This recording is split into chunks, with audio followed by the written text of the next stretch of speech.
Good morning. Can you hear me? Good morning, sir. Yes, sir. Good morning, sir. Good Good morning. morning, sir. Good morning. So you're able to hear me, right? Yes, sir. Yes, sir. All right.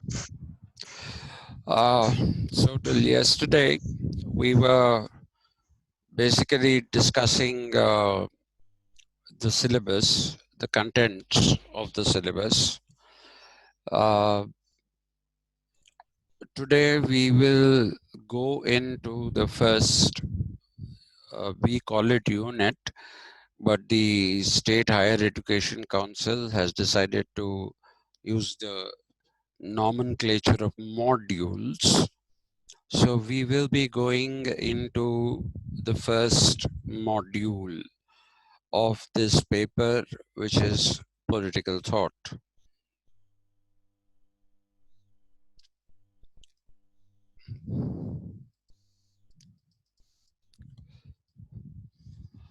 Okay, so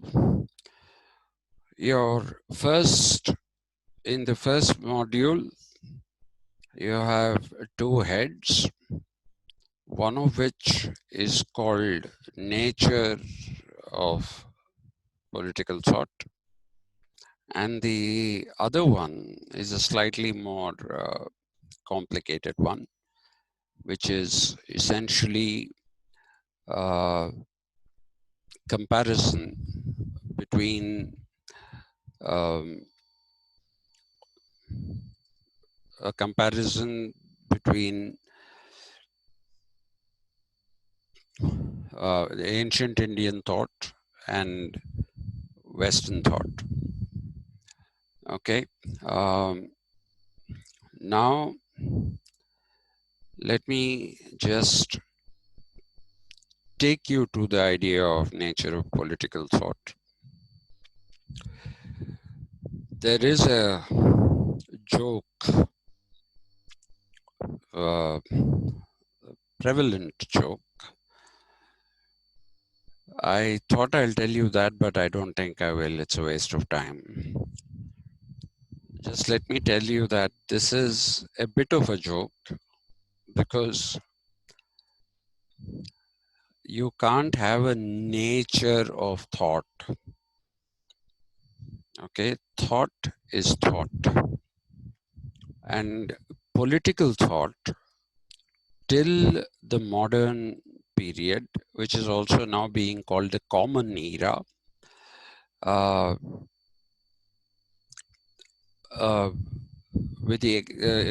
it's being called the common era. And what we find is that political thought becomes applicable to India only in the modern era, and that too in the 19th and 20th centuries. But political thought is something that is there in the ancient uh, Greek world, the Hellenic world as it was called, and it had some basic contours. The word political comes from the Greek word polis, P-O-L-I-S, polis. Now, please remember that the translation that we have of polis in English is city-state, and that is an extremely bad translation because the Greek polis was neither a city as we know it, nor was it a state as we know it again. So what we find in the polis is that it is a loose organization of villages spread around a certain area, and at the center of all these villages which are spread around, you will find that there is a mound or a hillock uh, on which you might have seen the Parthenon, the structure. That was called the Acropolis. The Acropolis was the center of the polis. And this is where the citizens of ancient Greece basically came together in order to discuss the affairs of the polis. I will keep using the Greek word polis. I will not use the translation city state because city states are different. Singapore is a city state. Monaco is a city state. These are very, very different. Okay, and which basically means that we will be doing a great deal of injustice and we will end up with a misunderstanding of what the police was rather than with an understanding, a proper understanding of it. Now, the people of Greece were divided broadly into three categories. One was the citizens, which was the highest category. The second was called the aliens, not aliens as in our idea of extraterrestrial human, extraterrestrial life, but aliens as in those who did not belong to the polis. For example, the great Aristotle. Aristotle spent most of his education and life in Athens, but he was not an Athenian. He was from Stagira, Stagira. He was from Stagira. And he was the one who lived in Athens, opened that school called the Lyceum, Lyceum, and he also taught there. But this was after he had been a student in the academy that was set up by Plato. Now, so political thought, basically, when we talk about it, is in the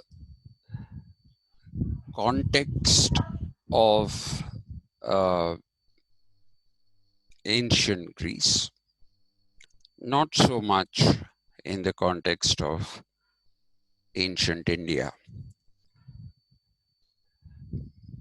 But we will slowly come to that.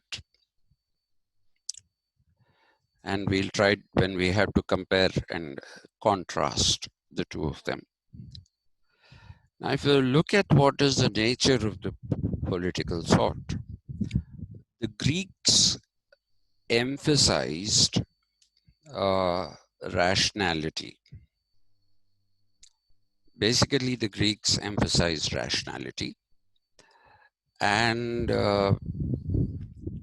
they believed that there is a rational explanation to the various phenomena that occur in this world. Now, not all Greeks and not all Greeks at all times were rational. You have a Greek folklore, you have a Greek religion, not a religion, I wouldn't say. They had a cosmology. Their head god was Zeus, written Zeus, not pronounced Zeus, but pronounced Zeus, and his sons Apollo and Dionysius. So they had their pantheon of these gods. And these gods were not like the god that the Christians are used to. They were very different. They more or less were, in some sense, comparable to the pantheon of gods that existed even in uh, India. But you'll find that with one particular school of thought, much before Plato and Socrates, there was one particular school of thought which is called the Milesian school of thought, Milesian,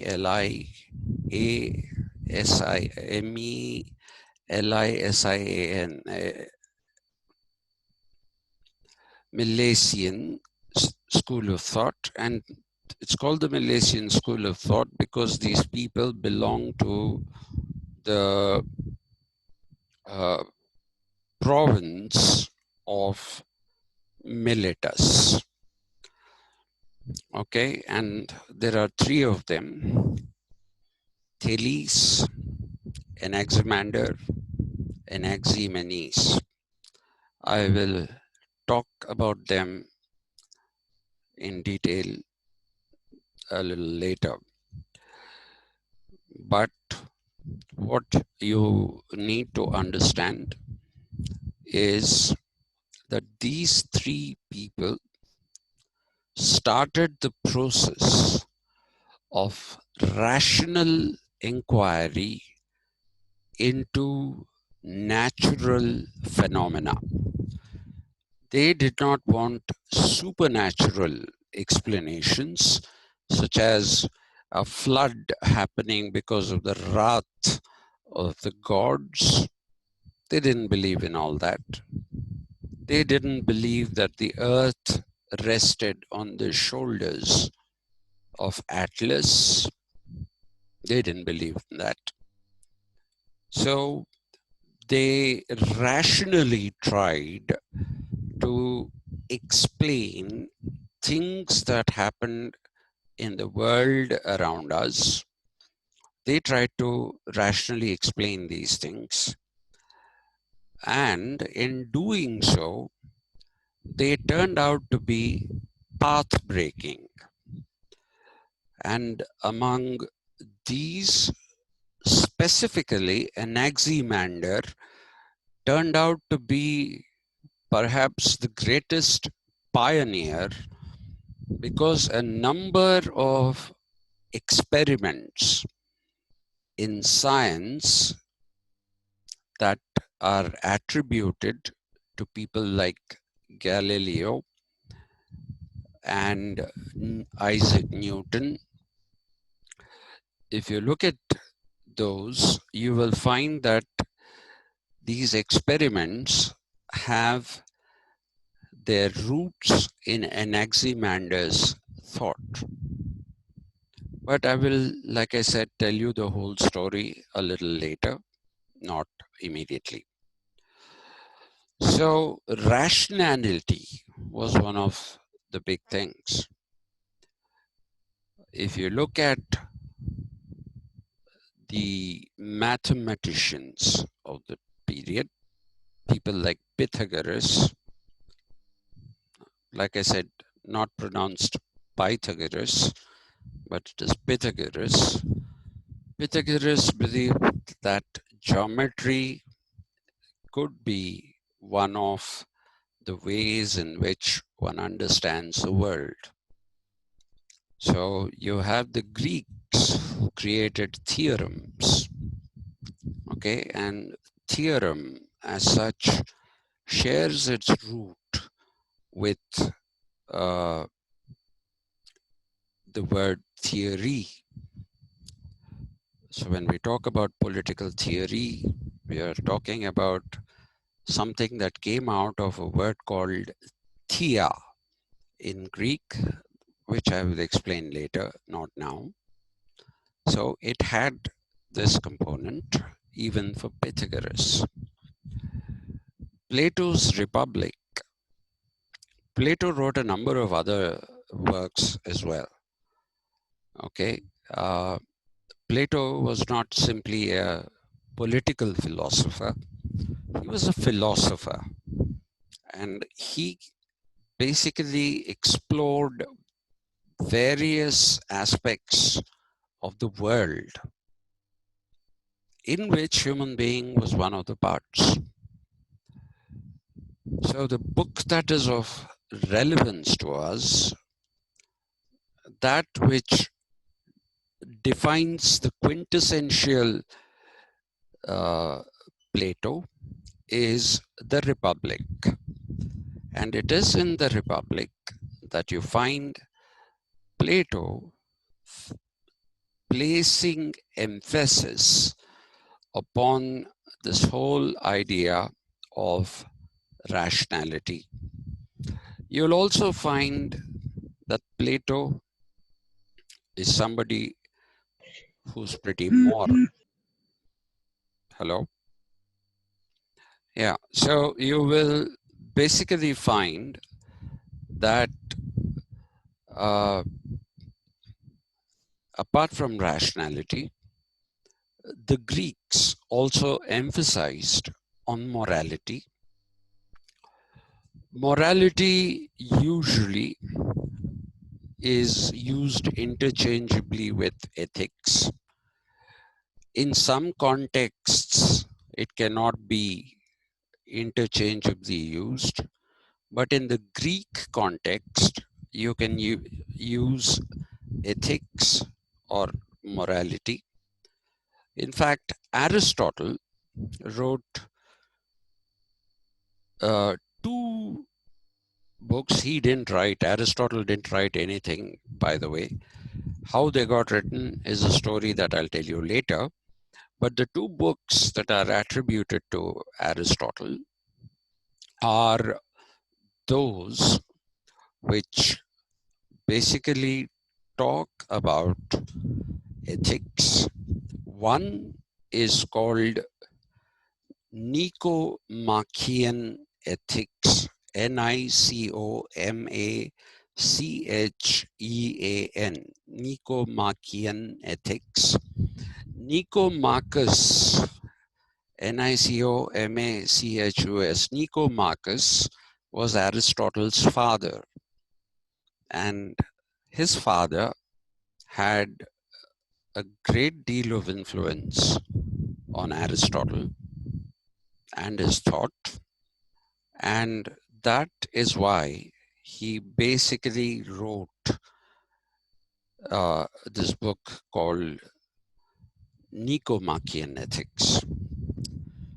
But you might ask me, why did he have to add Nicomachean? Couldn't he have just written ethics and said, this is inspired by my father or whatever? He didn't do that because he also had another book which is called Eudemian Ethics. Eudemus, Eudemus. Eudemus was a student of Aristotle's. And Aristotle, being the great teacher that he was profoundly influenced by the ethics that were advocated by Eudemus. So he decided that Eudemus's ethics they could be explored separately from Nicomachean ethics. And therefore he wrote Eudemian Ethics. So ethics or morality or moral is also something that is integral to the Greek thinking. Governance is another idea. And this particular idea,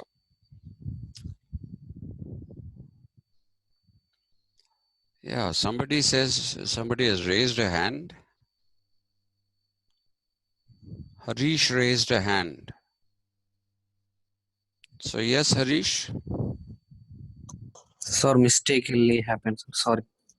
Okay. All right. No problem. Okay. So governance is another aspect.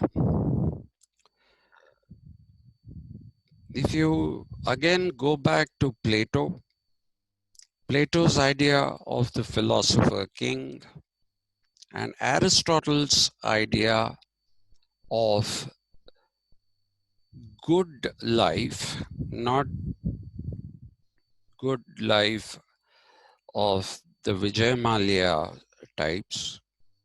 Vijay good life was uh, Kingfisher beer, which he no longer owns. It's been bought over by Diageo.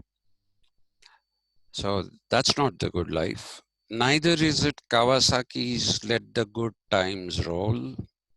Not those kind of good times. It is again the idea of good which is morally sustainable, which means it is the good of the collective. The Greeks believed in the idea of a common good because the Greeks believed that it is society that needs to be given greater importance than the individual. Okay, so the Greek construct is without society, there is no individual. Okay, and this is the thought that pervades right up to the modern period. Okay, and Aristotle went on to say that what is good for the citizens, uh, what is good for the state is good for the individual. And then he went on to say a good state breeds good citizens, and in return, good citizens develop a good state. The state here has to be read as polis, okay, not state as we know it. So there is the idea of governance. How do you govern? How do you govern keeping in mind the good of all? Okay, that is something that we have to understand. Then, if you look at the fourth point that we are talking about, that is the developmental aspect. Please do not equate this developmental with our idea of development. Uh, we have many ideas of development even in our own time, and somehow all of them are telescoped into one particular kind of what should I say, into one kind of notion of development, which is not true because there are different dimensions of development. There's technological development, there is infrastructural development, there is social development, there is political development, all of which are different things. But for the Greeks, developmental basically meant moving to a higher level of being here written with a capital B. You have to write it with a capital B because being designates a state of affairs, the way in which people are living. That is the being. So they wanted to have development. So Plato is looking at the ideal republic, and you find Aristotle talking about the best possible polis. So you can understand that they did not believe that the human being had developed completely and there was nothing else left for the human being. They believed that the human being had to keep on evolving rationally, morally, and developing through the process of governance. And then there is the idea of promotion of good life. Okay, so when we say promotion of good life, the promotion of good life is that which tells you that everybody in a polis, in the society of a polis, should get what is their due. And this particular idea meant good life is an ethically good life supported by rational thought. What you decide as good ethics is something that will happen with rational thought. Okay, so they're all interconnected, as you can see. And they believed, the Greeks believed, except with the, uh, with the exception of Parmenides, Parmenides. Parmenides was the only one who believed that nothing moved in this world. All movement for him was illusory. But for people like Plato, for people like Pythagoras, for people like Socrates and Aristotle, life was dynamic. Life was absolutely dynamic. And they believed that the dynamic part is that which necessitates change with time. As you become more and more rational, as you apprehend ethics in a better way, govern yourself in a better way, have the fruits of development distributed among all people of society, then you are essentially moving towards a good life. And this good life will become something that can be improved on later on again. So they believed in the dynamism of the world itself. They believed that people moved from imperfection to perfection. That is the goal. You have to move from imperfection to perfection. And that happens if you are rational and if you are moral. And you have a good system of governance which has led to development, and there is good quality life. And all these can be achieved with a legal system also in place.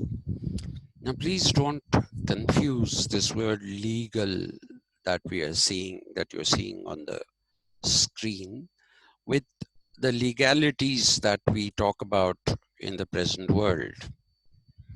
Okay, those legalities are completely different. Okay, our legalities are not what the Greeks had in mind. The Greeks believed that a good life basically meant living in accordance with laws. Plato also talks about laws. Socrates talks about laws. Aristotle talks about laws, LAWS. But each of them talks about laws in different ways. And that is something I shall discuss with you when I basically come down to the aspects of Greek political thought. While we are dealing with them, I'll go right back to the Milesian school and come down till uh, Aristotle and the Stoics, the Cynics. The Stoics and the Cynics are representative of the decline in the Greek civilization. Uh, and the Greek civilization ultimately gave way to the Roman civilization. And the Romans took this legal aspect from the Greeks very seriously, and they tried to create a system of justice. Again, please do not confuse that system of justice with our idea of justice.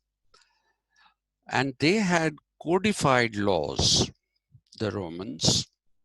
So you have people like Cicero, Seneca, who were the ones who were basically working on jurisprudence, a word that we use even today, but has its birth in Roman times. Legal had its birth in the Greek times, and it still exists today. That which is legal is lawful. Okay, that which is legal is as per the law. Now, you can see when we look at Plato, that Plato does not have his laws based in legality, but he has it based in morality. So there are intricate details here, and we have to climb Mount Everest, and looks like this half an hour classes are going to mean that we'll somehow reach the base camp.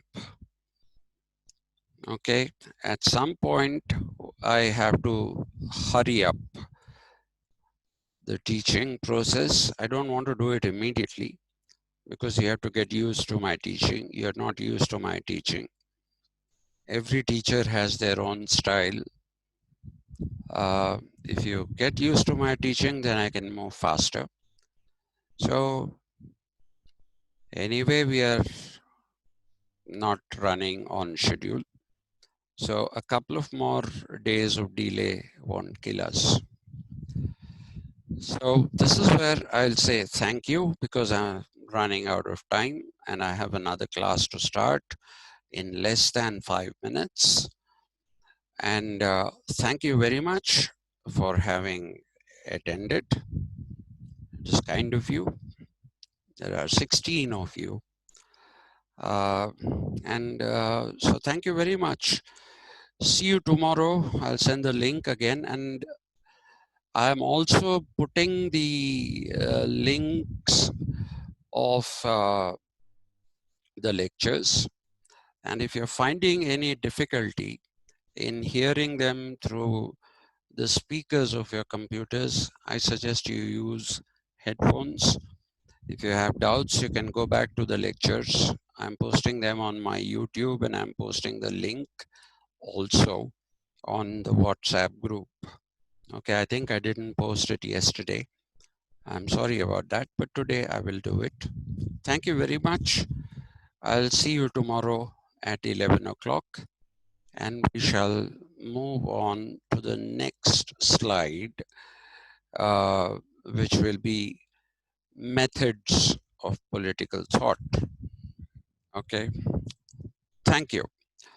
So I've got the warning that as my time is up, and therefore I will say bye-bye to you. Have a good time. Be good.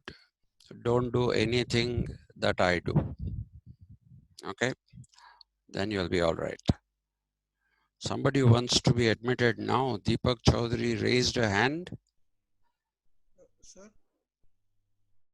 I don't have time to answer your question, Deepak, because it's closing down already. So I just wanted, I just want the reference book's name, sir. Not. they are there. They are there. I'll give you the references. They are there. Okay, sir. They are there. Okay. Right. Okay then. Thank you.